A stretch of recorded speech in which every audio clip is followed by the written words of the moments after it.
Hi, my name is Uwais Maqbool. आज हम polity का एक बहुत ही अच्छा सा टॉपिक है जो कि बहुत एग्जाम्स पे पूछा भी जाता है और बहुत इंपॉर्टेंट टॉपिक भी है। तो it is relating preamble of the constitution, जो कि हमारे कॉन्स्टिट्यूशन का एक आईडी कार्ड है। जैसे एन ए पालकी वाला एक हमारे बहुत ही एमिनेंट ज्यूरिस्ट रहे हैं, उन्होंने एक बार इसको कहा था कि it is an ID card of the constitution. तो अगर आप इस कॉन्स्टिट्यूशन ऑफ इंडिया को देखेंगे, फर्स्ट ऑफ ऑल ये कॉन्स्टिट्यूशन जो है it does look like a ID card of the constitution, but इससे हमारे कॉन्स्टिट्यूशन को पावर्स डिराइव नहीं होती। Our constitution does not derive its powers from preamble of the constitution. Actually हमारा constitution लोगों से पावर डिराइव करता है और वही चीज इसमें लिखी भी है। जैसे आप यहाँ देखेंगे,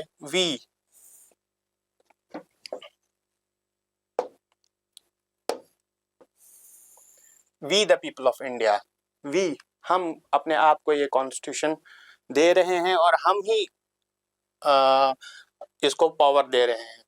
तो we the people of India having solemnly resolved to constitute India into a sovereign, socialist, secular, democratic and republic। हालांकि ये इन दो वर्ड्स का ताल्लुक 1976 से है, जिस पे मैं बाद में आऊंगा। लेकिन ये इस वक्त हमारा कॉन्स्टिट्यूशन प्रियम्बल है, जो कि हमारे कॉन्स्टिट्यूशन का एक फेस है, जो इसको basic ethos of the constitution जो हमें दिखाता है। अब कॉन्स्टिट्यूशन जो प्रियम्बल है, इसका ओरिजिन होता है फ्रॉम ऑब्जेक्टिव रेजोल्यूशन,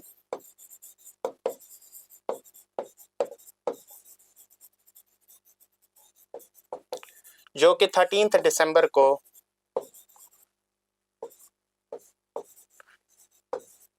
हमारे जो फॉर्मर प्राइम मिनिस्टर थे, first prime minister in fact Jawaharlal Nehru, उन्होंने ऑब्जेक्टिव रेजोल्यूशन प्रेस्क्राइब किया था। और ये प्रियम्बल जो ऑब्जेक्टिव रेजोल्यूशन है वही है। उस टाइम में इसको ऑब्जेक्टिव रेजोल्यूशन बोलते थे, पास होने के बाद इसको प्रियम्बल का नाम दिया गया। तो ये जो ऑब्जेक्टिव रेजोल्यूशन है, ये पास हुआ था, अडॉप्ट किया गया था ऑन 22 जनवरी 1947। ठीक है।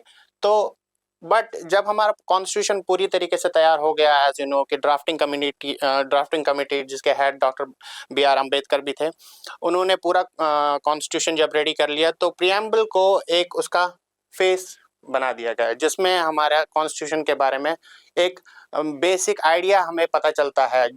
यानी कि आज भी जुडिशरी जब भी कोई डिसीजन लेती है या मेनी अदर डिसीजंस में, जुडिशरी ने भी इसको एज ए गाइडिंग प्रिंसिपल या as a basic ID card of the constitution भी एज ए देखा हुआ है, कि जो हमारे कॉन्स्टिट्यूशन का बेसिक इथॉस हमें बताता है। ये जस्टिसेबल नहीं है, यानी कि आप इसमें जो लिखा है आप उसकी वजह से कोर्ट तो नहीं जा सकते, लेकिन इससे हमें एक गाइडिंग पाथ मिलता है कि हमारा कॉन्स्टिट्यूशन किन बेसिक प्रिंसिपल्स पे लिखा गया है, और वही प्रिंसिपल्स यहाँ पर मेंशन किए गए हैं।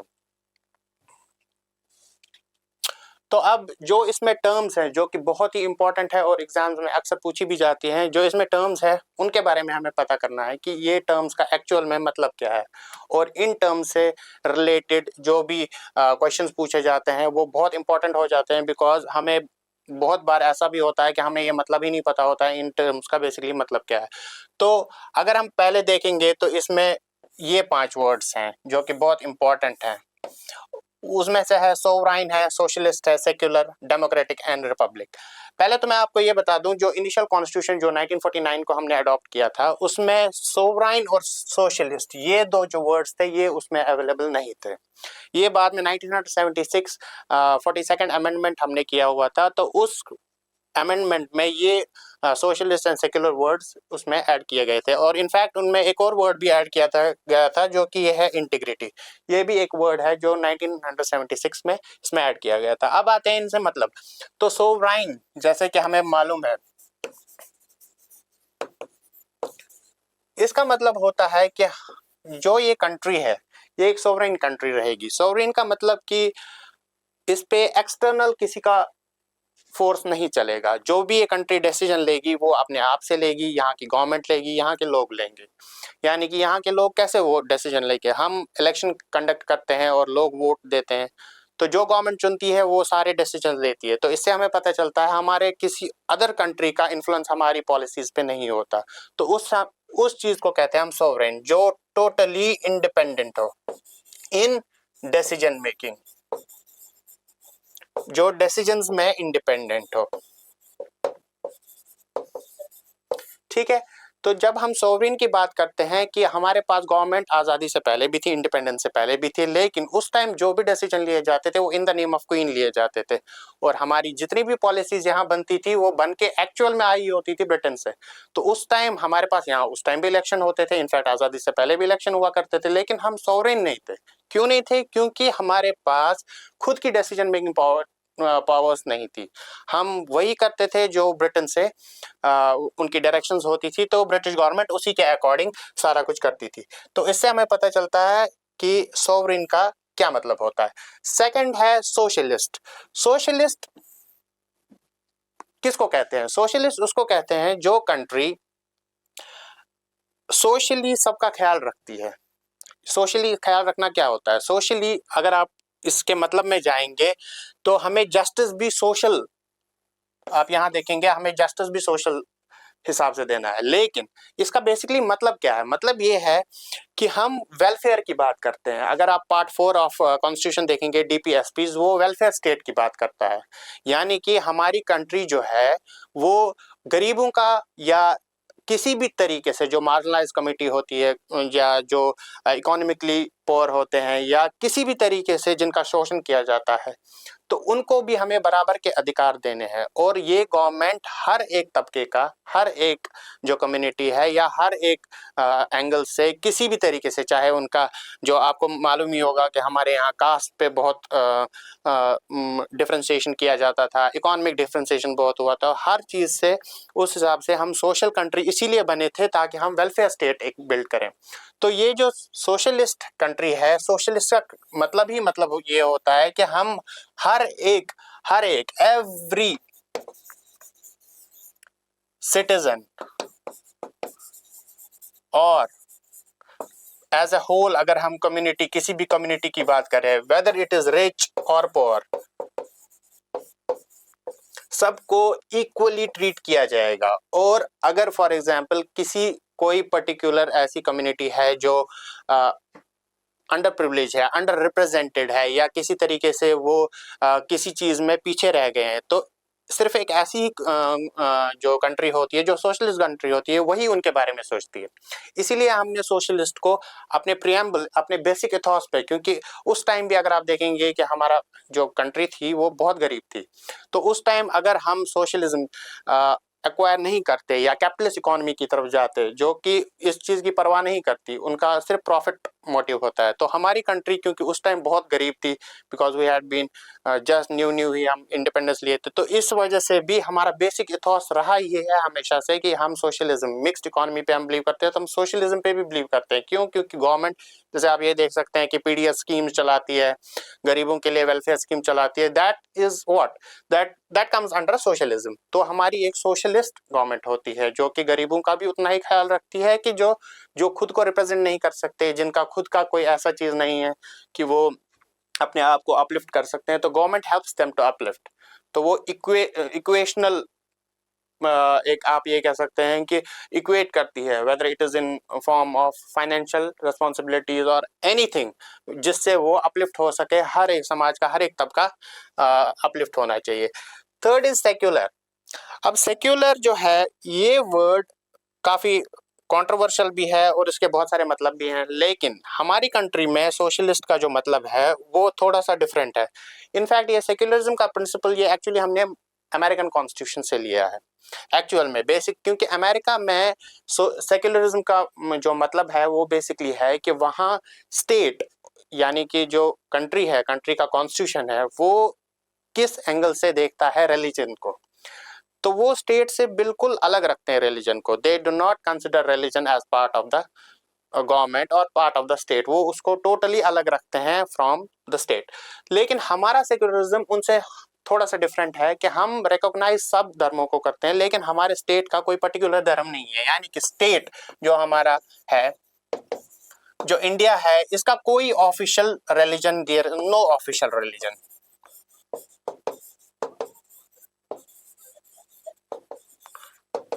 और उससे हमें ये पता चलता है कि यहाँ हर एक रिलीजन को अपने हिसाब से प्रैक्टिस करने की और वो अपना अपने हिसाब से जो भी उनके अपने रिलीजन में जैसी प्रैक्टिस है, जैसे प्रेयर्स है, वो कुछ भी कर सकते हैं, लेकिन स्टेट किसी पर्टिकुलर रिलीजन को एंडोर्स नहीं करती। ये हर एक रिलीजन का इक्वली ही रेस्पेक्ट किया जाता है हमारे। तो हम में और अमेरिकन कॉन्स्टिट्यूशन में बस फर्क ही इतना है कि वो रिलीजन को इंपॉर्टेंस देते ही नहीं, वो टोटली स्टेट से अलग रखते हैं। हमारा सेक्युलरिज्म जो कहता है कि हम सब जितने भी रिलीजन हमारे देश में है, जबकि वो बहुत सारे हैं, तो हम सबको इक्वल ट्रीटमेंट देते हैं। ये हम में और दूसरे जो अमेरिकन कॉन्स्टिट्यूशन है उसमें और हमारे कॉन्स्टिट्यूशन में फर्क है। We respect and give equal importance to all religions irrespective उनकी कैसी न्यूमेरिकल स्ट्रेंथ है या वगैरह, वो कितना प्रैक्टिस किया जाता है, but we give everybody equal respect. तो फोर्थ है जो क्या है, डेमोक्रेटिक। अब डेमोक्रेटिक हमने बचपन से पढ़ा है, डेमोक्रेसी क्या होती है। डेमोक्रेसी वो चीज होती है जहां पर लोग राज करते हैं। और वो कैसे राज करते हैं? डेमोक्रेसी में भी दो टाइप होती हैं बेसिकली। एक होती है डायरेक्ट, एक होती है इनडायरेक्ट। जैसे आपने बचपन में सुना होगा, democracy is by the people, for the people end of the people, जो कि एक अब्राहम लिंकन का कोट है।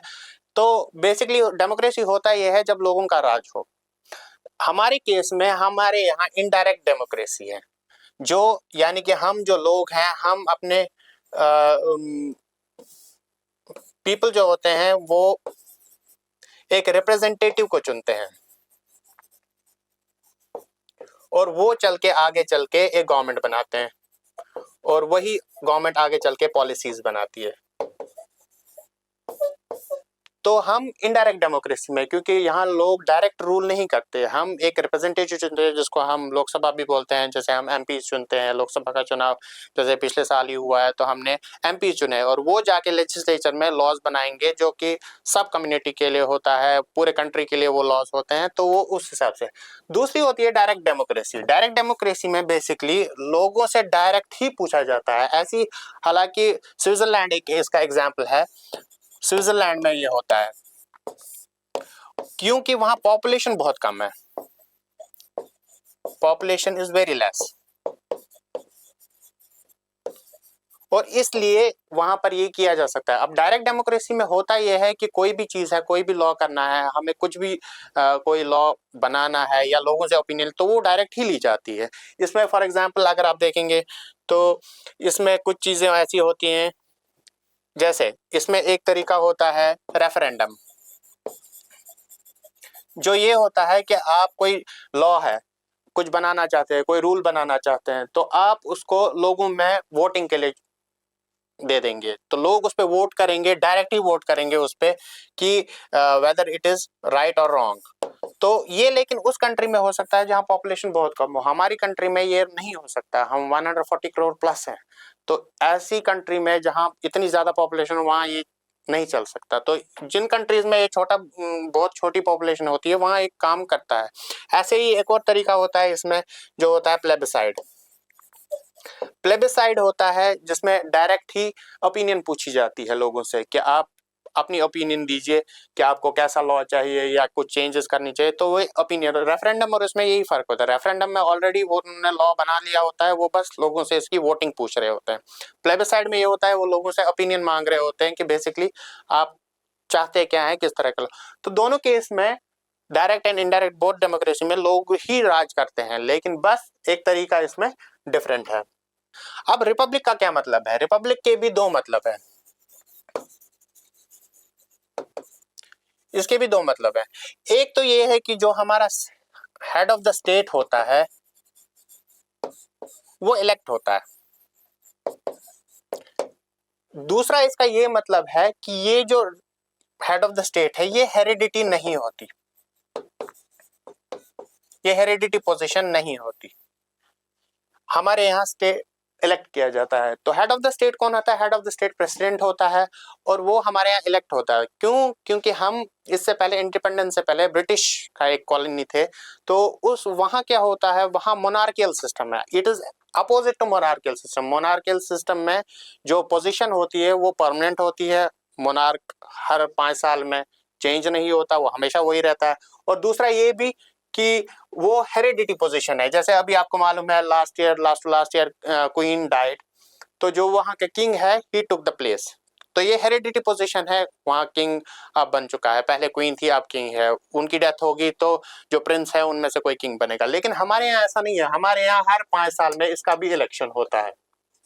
हालांकि इसका इलेक्शन इनडायरेक्ट तरीके से होता है, लोग इसको इलेक्ट नहीं करते, लेकिन जो रिप्रेजेंटेटिव्स हम जिन रिप्रेजेंटेटिव्स को हमने सेलेक्ट किया है, चाहे वो एमपी हो, चाहे वो लेजिस्लेटिव असेंबली के एमएलए हो, वो मिल के हमारा जो हेड ऑफ द स्टेट है उसको इलेक्ट करते हैं एवरी 5 ईयर्स। तो इसीलिए इसको रिपब्लिक कहते हैं, क्योंकि ये हेड ऑफ द स्टेट जो है वो इलेक्टेड होता है और ये पोजीशन हेरिडिटी भी नहीं है। ये मतलब होता है रिपब्लिक का। अगर आप अब देखेंगे तो हमारे सिटीजन्स को इस कॉन्स्टिट्यूशन में बहुत कुछ मिला है। तो उनका एक बेसिक एथॉस, जो बेसिक हमें लोगों को देना था उस टाइम जब हम आज़ाद हुए थे, तब हमें इक्वालिटी की बात की, तब हमने जस्टिस की बात की, तो वो लोगों को किस लेवल पे देना था और क्या क्या कौन कौन सी चीज़ें ऐसी है जो हमें पहले देनी थी। तो उसमें सबसे पहले है justice, liberty, equality and fraternity. ये बेसिक चीज़ें हैं जो हमें उस टाइम लोगों को प्रोवाइड करनी थी, ताकि हर एवरी सिटीजन ऑफ इंडिया उनको इक्वली ऐसा लगे कि हम इस देश के उतने ही नागरिक हैं जितने के बाकी हैं। तो पहले तो हम जस्टिस की बात करेंगे। जस्टिस भी इसमें 3 तरीके का दिया गया था, सोशल, इकोनॉमिक एंड पॉलिटिकल। इसका ये मतलब कि सोशली हम किसी को डिफरेंट ट्रीट नहीं करेंगे, कौन किस रिलीजन का है, कौन किस कास्ट का है, कौन कैसा भी है, उसको जस्टिस हमेशा ऐसा ही दिया जाएगा जैसा कि दूसरे कम्युनिटी या दूसरे सिटीजन को किसी में ऊंच नीच ऑन द सोशल बेसिस नहीं की जाएगी। Second thing is economic justice. Economic justice क्या होता है? इकोनॉमिक जस्टिस इज कि अगर कोई रिच है, उसको कोई चीज मिल रही है हमारे कॉन्स्टिट्यूशन में, तो जो गरीब है उसको भी उतना ही जस्टिस मिलेगा। He will not be treated in any other terms. वो उसी टर्म में ट्रीट किया जाएगा चाहे उसकी भी कोई भी इकोनॉमिक कंडीशन हो, चाहे वो कितना ही गरीब हो, चाहे वो कितना ही अमीर हो। जस्टिस मिलना सबका बेसिक अधिकार है, मूल अधिकार है ये। तो ये हमें जस्टिस इकोनॉमिक एक मिला। एक पॉलिटिकल जस्टिस है, जैसे आप वोट भी कर सकते हैं, every person he can vote, क्योंकि हमारे यहाँ यूनिवर्सल एडल्ट फ्रेंचाइज है। We do not discriminate male female और कम्युनिटी के बेस पे, हम किसी भी कम्युनिटी के बेस पे भी हम डिस्क्रिमिनेट नहीं करते। तो एक तो ये है। दूसरा, वो इलेक्शन भी लड़ सकते हैं। एवरी पर्सन इज एंटाइटल्ड, अगर वो चाहे तो वो इलेक्शन में खड़े भी हो सकते हैं और इलेक्शन में लड़ भी सकते हैं। तो ये जो तीनों हैं, ये तीनों एक किस्म की जस्टिस है, और ये तीनों जस्टिस हमारे कॉन्स्टिट्यूशन में प्रोवाइड किया गया है, जिसका वर्णन यहाँ किया गया है। दूसरा है लिबर्टी। अब ये थोड़ा सा एक कॉम्प्लिकेटेड टर्म है, लिबर्टी। लिबर्टी का मतलब हम यूजुअली फ्रीडम में लेते हैं, फ्रीडम की टर्म्स में लिया जाता है, लेकिन ये एक्चुअल एब्सोल्यूट नहीं है। लिबर्टी का मतलब ही एब्सोल्यूट नहीं होता, इट इज नॉट एब्सोल्यूट, क्योंकि हमारे यहाँ फ्रीडम बहुत चीज की है, लेकिन उस पर कुछ रेस्ट्रिक्शंस भी हैं कि आप एब्सोल्यूट फ्रीडम किसी चीज की भी नहीं है। तो इसीलिए जो लिबर्टी है, लिबर्टी इसीलिए यूज किया जाता है कि हमारे पास फ्रीडम तो है, लेकिन अंडर सर्टन प्रोविजंस है, और कभी कभी अगर स्टेट चाहे तो उसको कैंसिल भी कर सकती है। जैसे इमरजेंसी के दौरान आपको पता ही है कि कुछ चीज़ें कैंसिल हो जाती हैं या सस्पेंड हो जाती है, कैंसिल तो नहीं कह सकते, सस्पेंड हो जाती है, जैसे फ्रीडम ऑफ स्पीच सस्पेंड हो जाता है। तो ये जो है, ये अंडर सर्टन कंडीशंस है जो ये लिबर्टी है, इसीलिए लिबर्टी का वर्ड यूज किया गया है। एब्सोल्यूट क्योंकि ये नहीं है, ये एब्सोल्यूट नहीं है। तो अब लिबर्टी किस किस चीज की है हमारे देश में? थॉट, ये आपको मालूम है इंसान क्या सोचता है, वो क्या एक्सप्रेस करना चाहता है, उसके क्या बिलीफ्स हैं, वो क्या फेथ है, कैसे वर्शिप करता है, what, in all the 5 cases उसके पास लिबर्टी है, अनलेस ऐसा कुछ ना कर रहा हो जिससे किसी अदर पर्सन का या स्टेट के साथ या किसी भी तरीके का नेशनल सिक्योरिटी या एनीथिंग, एनी केस जिसमें किसी चीज का हनन हो रहा हो। Otherwise you are completely free, आप कर सकते हैं कैसे भी, आपको कौन सा वर्शिप करना है, आप किस फेथ से हैं, आप क्या बिलीफ रखते हैं, आप कोई भी रख सकते हैं। इसके लिए आप टोटली इंडिपेंडेंट है, या रादर फ्रीडम आपके पास है। और एक और चीज है जो है इक्वालिटी, जो कि बहुत इंपॉर्टेंट होती है। तो स्टेटस एंड अपॉर्चुनिटी की इन इक्वालिटी है हमारे पास। स्टेटस एंड अपॉर्चुनिटी क्या होता है? तो स्टेटस ये है कि अगर कल को कोई इंसान है जो, फॉर एग्जांपल कोई स्टूडेंट है आज, उसके पास एग्ज़ाम उसको देना है, फॉर एग्जांपल यूपीएससी का एग्ज़ाम वो देना चाह रहा है, उसको उतनी ही अपॉर्चुनिटी मिलेगी जितनी एक दूसरी कम्युनिटी या दूसरे पार्ट ऑफ कंट्री से अगर कोई है, कोई साउथ से है, कोई नॉर्थ से, कोई ईस्ट से है। ऐसा नहीं होगा कि एक को मिलेगी दूसरे को नहीं मिलेगी, या किसी पर्टिकुलर रीजन के लोग को मिलेगी उसको मिले। तो ये जो स्टेटस एंड अपॉर्चुनिटी की एक इक्वालिटी है, ये भी हमारे देश में दी गई है। हालांकि और इसका मैंडेटरी यहाँ पर नाम लिखा गया है कि स्टेटस एंड अपॉर्चुनिटी जो है वो हमारे देश में प्रोवाइड की जाती है, और ये हमारे कॉन्स्टिट्यूशन में आगे आप देखेंगे कि जब हम कभी फंडामेंटल राइट्स कभी डिस्कस करेंगे तो उसमें देखा जाएगा कि हर चीज़ की इक्वालिटी हमें दी गई है हर जगह पर। तो ये क्योंकि एक मैंने आपसे पहले ही कहा था ये एक आइडेंटिटी कार्ड की तरह है, तो हमें बेसिक इथॉस हमें पता चलता है कि बेसिकली हमारे कॉन्स्टिट्यूशन को क्या दिमाग में रख के सोच के बनाया गया है। ये सोच के बनाया गया है कि हमें ये सब चीज़ें कॉन्स्टिट्यूशन में लिखनी है जिनमें ये सब चीज़ें सेटिस्फाइड हो। तो अगर आप देखेंगे कि लास्ट चीज़ जो इसमें ये है कि जो है फ्रेटर्निटी। फ्रेटर्निटी बेसिकली क्या होता है? फ्रेटर्निटी बेसिकली होता है ब्रदरहुड।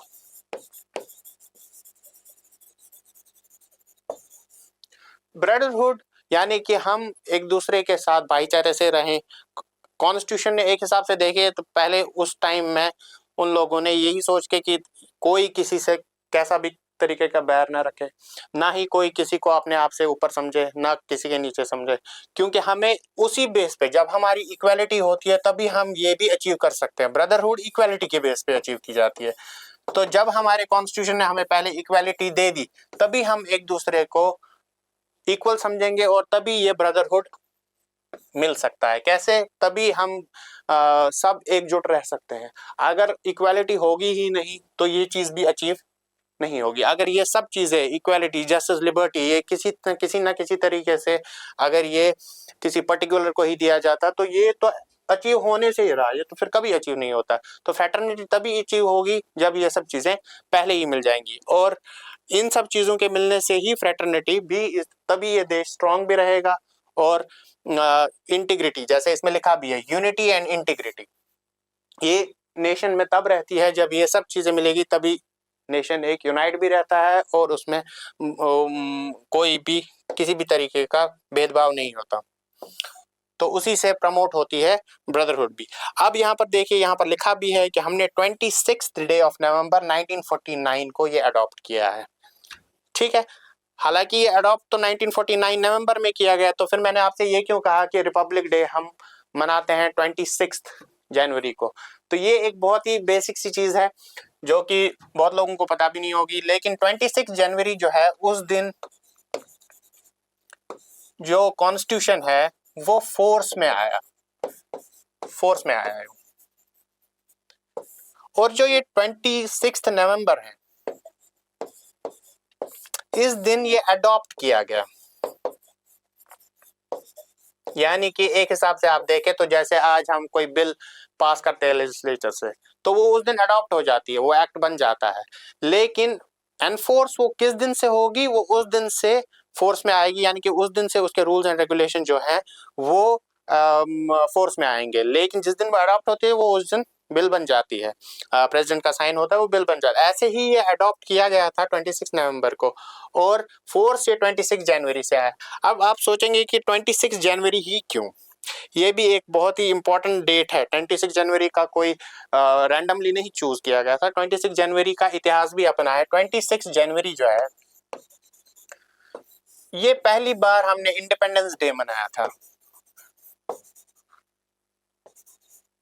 कब? 1930 में।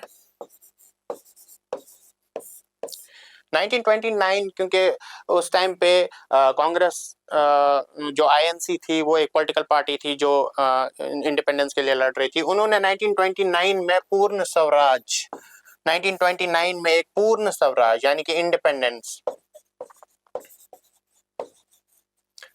एक रेजोल्यूशन पास किया था, और उस रेजोल्यूशन के पास करने के बाद 1930 26 जनवरी को उन्होंने जो हमारा फ्लैग है उसको अनफर्ल किया था। और इसीलिए 26 जनवरी को बाद में ये भी चुना गया कि हम रिपब्लिक डे एनफोर्स 26 जनवरी से ही करेंगे। लेकिन कुछ चीज़ें जो है वो बहुत पहले से ही 26 जनवरी को ज़्यादातर कॉन्स्टिट्यूशन की जो प्रोविजंस है वो फोर्स में आए, लेकिन उससे पहले जैसे प्रीएम्बल है 26 नवंबर को ही आया, ऐसे ही नेशनल फ्लैग है, नेशनल सॉन्ग है, वो सब 26 जनवरी से पहले से ही फोर्स में उनको लाया गया था। तो ये एक छोटी सी कहानी है जो कि हमारा प्रीएम्बल कैसे है, क्यों है और इसमें क्या क्या चीज़ें थी हमारे।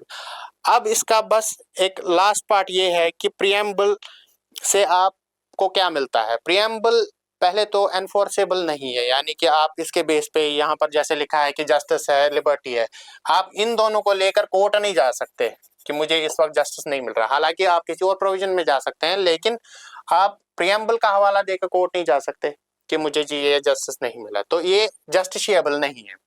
और दूसरी चीज, क्या ये कॉन्स्टिट्यूशन का पार्ट है या नहीं, इसके लिए बहुत सारे जजमेंट्स आए हैं। कि सबसे पहले तो आया था बीरूबारी केस। बीरूबारी केस 1960 में आया था, तो उस जजमेंट में इसको कॉन्स्टिट्यूशन का पार्ट नहीं लिया गया था। उनने कहा था ये कॉन्स्टिट्यूशन का पार्ट नहीं है। उसके बाद कुछ टाइम बाद 1973 में एक बहुत ही इंपॉर्टेंट जजमेंट आया, जो one of the best judgements या one of the legend judgements माना जाता है, केशव नंदा भारती केस। उसमें इसको जो प्रीएम्बल है इसको पार्ट माना गया था कॉन्स्टिट्यूशन का। उसके बाद एक और जजमेंट हुआ था 1995 में, जिसको LIC केस भी कहते हैं।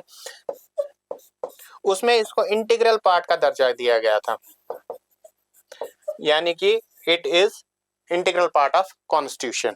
तो यानी कि इसीलिए इस पार्ट को अमेंड भी किया जा सकता है।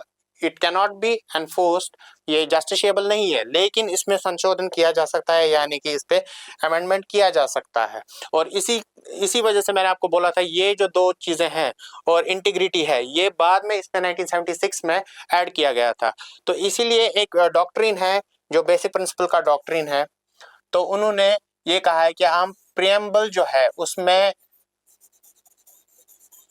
चेंजेस यानी कि अमेंडमेंट तो कर सकते हैं, लेकिन वो बेसिक स्ट्रक्चर के अगेंस्ट नहीं जाना चाहिए। यानी कि जो भी इसमें वैल्यूज दिए गए हैं उनमें आप चेंज कर सकते हैं, या कल को कुछ ऐड कर सकते हैं, या डिलीट कर सकते हैं, लेकिन अगर उससे बेसिक इथॉस, जो बेसिक इथॉस, बेसिक चीजें, बेसिक फिलॉसफी हमने सोच के ये प्रीएम्बल बनाया था, बेसिक के हमारे देश में कैसे अधिकार होने चाहिए, उन सब चीज़ों को देख के हमने ये कॉन्स्टिट्यूशन बनाया था, उनमें से अगर किसी चीज़ की वायलेशन होती है तो वो अलाउ नहीं किया जाएगा। वैसे आप इसमें कॉन्स्टिट्यूशन कर सकते हैं, और ये कॉन्स्टिट्यूशन के हिसाब से इसको अमेंड भी किया जा चुका है पहले भी, और अगर आगे भी कोई गवर्नमेंट करना चाहे वो इसको अमेंड बाद में भी कर सकती है। तो ये है हमारे एक प्रीएम्बल की एक छोटी सी कहानी।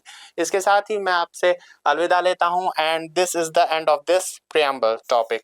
और हम कभी बीच में इसमें आगे भी डिस्कस करते रहेंगे। उसके लिए you have to join Hind Guru channel and like, follow and subscribe to the channel. Thank you very much.